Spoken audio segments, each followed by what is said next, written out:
Pansamantala namang sinususpinde ang green, yellow at red classification ng mga bansa, teritoryo at jurisdictions.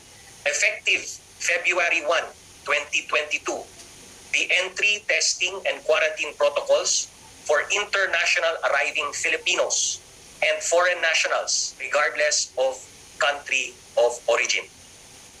Fully vaccinated international arriving passengers, upon arrival, they shall no longer be required to observe mandatory facility-based quarantine.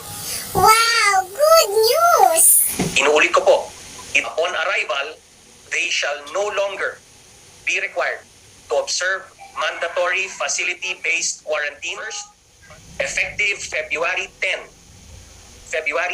2022, fully vaccinated nationals of non-visa required countries under Executive Order Number 408, Series of 1960, as amended, shall be allowed to enter the Philippines.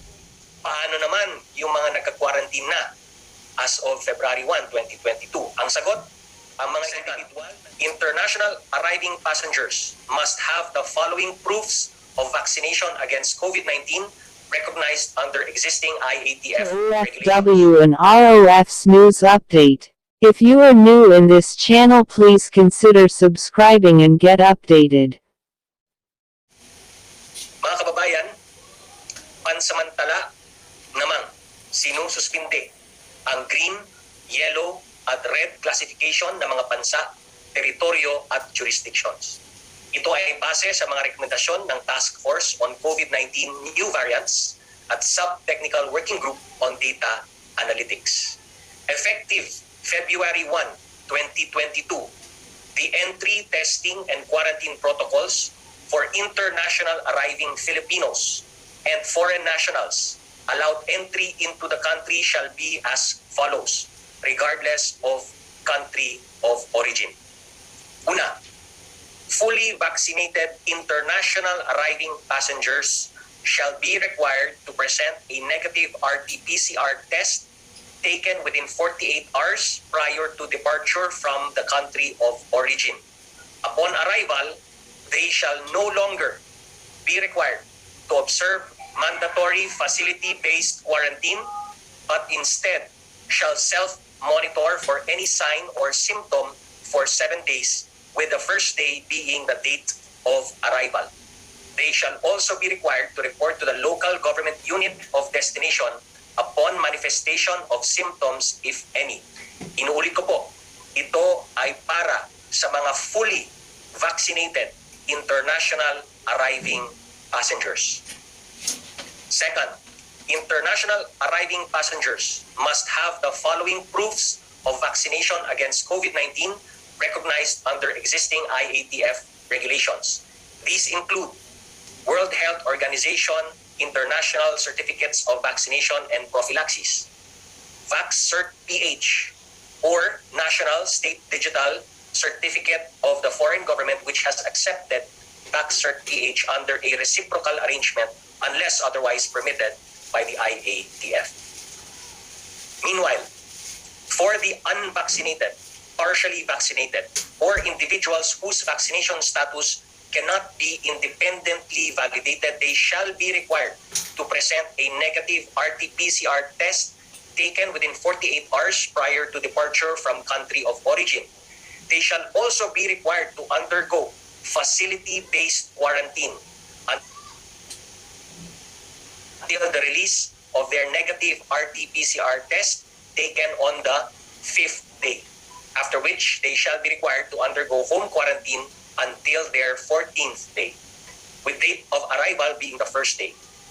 The local government units of destination and their respective barangay health emergency response teams are tasked to monitor those arriving passengers undergoing home quarantine. In the case of children below 12 years of age who cannot be vaccinated, they shall follow the quarantine protocol of the parent or the accompanying adult or guardian traveling with them. Sa mga nagtatanong, paano naman yung mga nagka-quarantine na as of February 1, 2022? Ang sagot, ang mga individual na nasa parehong sitwasyon ay maaring mag-avail ng mga binanggit kong testing and quarantine protocols by February 1, 2022. The IATF likewise approved the following recommendations of the Technical Working Group.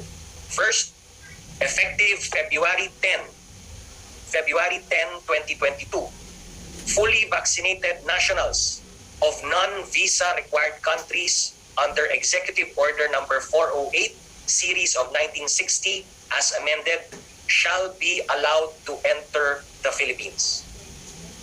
They shall, however, be subject to the following conditions. 1.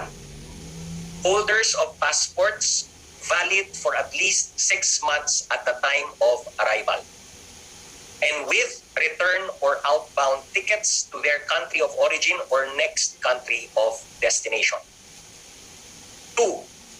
They must have the following proofs of vaccination against COVID-19 recognized under existing IATF regulations: World Health Organization International Certificates of Vaccination and Prophylaxis, VaxCert-PH, or National State Digital Certificate of the foreign government which has accepted VaxCert-PH under a reciprocal arrangement, unless otherwise permitted by the IATF. Third, children below 18 years of age are exempted from the requirement of full vaccination and providing proof of vaccination status prior to boarding. Fourth, they shall observe the existing testing and quarantine protocols in place for fully vaccinated international arriving passengers as stated in Section B of this resolution in all ports of entry. 5.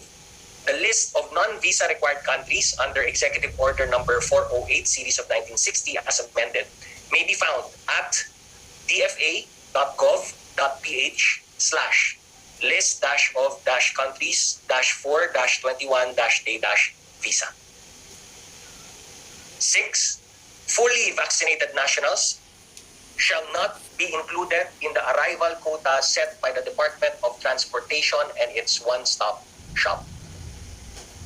In addition to this, please note that as per IATF Resolution Number 157, beginning February 16, only fully vaccinated foreign nationals will be allowed to enter the Philippines. Ulitin ko po, ang mga foreign nationals ay hindi papasukin sa bansa kung hindi sila fully vaccinated. Also, the IATF adopted the specific recommendations of the Sub-Technical Working Group on VaxCert-PH. These include: 1. All vaccine sites, whether public or private, are required to submit their data to the Vaccine Information Management System within 48 hours from the vaccination event. Pangalawa, all vaccination sites, whether public or private, especially those without any electronic vaccine administration systems, are strongly encouraged to use any of the following to facilitate processing of their vaccination line list data: DICT Vaccine Administration System or DVAS, DVAS Mobile, and DVAS Offline. Pangatlo, all LGUs and its vaccination sites, whether public or private, are enjoined to avail of the VIMS training materials found in iadapt.pdrf.org. Sa magandang balita, patuloy po ang tiwala ng ating mga kababayan sa COVID-19 vaccine. Ayon sa pinakabagong datos na makikita po natin sa screen, ayon sa pinakabagong Social Weather Station Survey, 4 sa 5 Pilipino or 80% ang payag magpaturok ng booster shots. Nasa 7% lamang po ang ayaw magpa-booster. Halos hindi nalalayo sa 8% na ayaw magpapakuna laban sa COVID-19. Tulad ng ating sinabi, dagdag proteksyon po ang COVID-19 vaccine sa ating lahat, lalo na po sa mga vulnerable population. As of January 27, 2022, nasa 7,034,817 na ang nabigyan ng booster doses. Epektibo, ligtas at libre po ang magpa-booster. Tandaan lamang na maaari nang magpaturok ng booster shots pagkaraan ng 3 buwan mula sa inyong second dose ng AstraZeneca, Moderna, Pfizer, Sinovac at Sputnik vaccine or at least 2 buwan matapos mabigyan ng Janssen vaccine. Muli pong nagpulong ang inyong Interagency Task Force kahapon, January 27, 2022. At ito ang ilan sa mga desisyon, polisiya at aksyon. Ito, 6 na lugar na dating nasa Alert Level 2. Ang inakyat po natin to Alert Level 3. Ito ang mga probinsya ng Palawan, Camiguin, Davao Occidental, Tinanggal Islands, Tawi-Tawi at Sulu. Sa nabanggit na mga probinsya, magtatagal ang alert levels na ito hanggang 15 ng Pebrero ngayong taon. Sa mga nagtatanong kung anong alert level ang Metro Manila at iba pang mga syudad at mga probinsya, ito po ay masusing pinag-aaralan ngayon ng Iatf. At tulad ng aking sinabi, maglalabas po kami ng desisyon ngayong weekend. Pakiantabay na lamang po. Mga kababayan, para sa ating pediatric population na may edad 5 hanggang 11 taon sa darating na linggo at magsisimula ng February 4. Ngunit pinapaalala po ng kagawaran na nakadepende pa rin ang pag-roll out ng pediatric vaccination sa pagdating ng mga supply sa ating bansa. Bakit nga po ba mahalagang magpapakuna laban sa COVID-19 ang ating mga nakakabatang populasyon? Ayon po sa Philippine Pediatric Society at sa Pediatric Infectious Disease Society of the Philippines, bagamat lumalabas na less severe ang COVID-19 cases sa pediatric age, maaari pa rin po silang mahawaan ng COVID-19 na maaring makapagresulta sa hospitalization or admission sa intensive care unit. Kaya naman po, kinakailangan pa rin silang maging protektado laban sa virus. Para naman po sa mga kabataang may karamdaman or comorbidities, mas mataas po or 1.8 times ang risk na sila po ay tamaan ng malubhang COVID-19 na maaring mga ilangan ng intensive care. Habang 2.8 times naman po ang risk ng maaring maging sanhi ng pagkamatay dahil po sa pagkakahawa sa virus. At gaya po ng COVID-19 vaccines para sa adults at adolescents, ang pediatric vaccines ay ligtas, epektibo at higit sa lahat, libre po na ibibigay sa inyo ng ating gobyerno. Kaya sa atin pong mga magulang, wala po kayong dapat ipangamba at agaran nyo na pong iparehistro ang inyong mga anak upang sila po ay mabakunahan na. Next slide. Bilang ito pa lamang po ang brand na mayroong Philippine FDA Emergency Use Authority, yung Pfizer-BioNTech po ang bakunang ituturok natin sa ating pediatric population edad 5 hanggang 11. Kahit parehong Pfizer po ang brand ng vaccine na binibigay sa mga 12 to 17 years old at 5 to 11 years old, magkaiba po ang formula ng bakuna para sa kanila. Para siguradong tama ang bakunang ituturok, magkaibang kulay ang takip ng mga botilya ng bakuna. Muli, ang mga bakuna ay ligtas para sa ating mga nakakabatang populasyon. Ginagamit na rin po sa ibang bansa ang mga bakunang ito, kung saan makikitang mataas po ang efficacy rate laban sa COVID-19. Next slide. Muli, huwag po tayong mangamba sa ating mga bakuna dahil ang adverse events or reactions following immunization ay madalang po or very rare.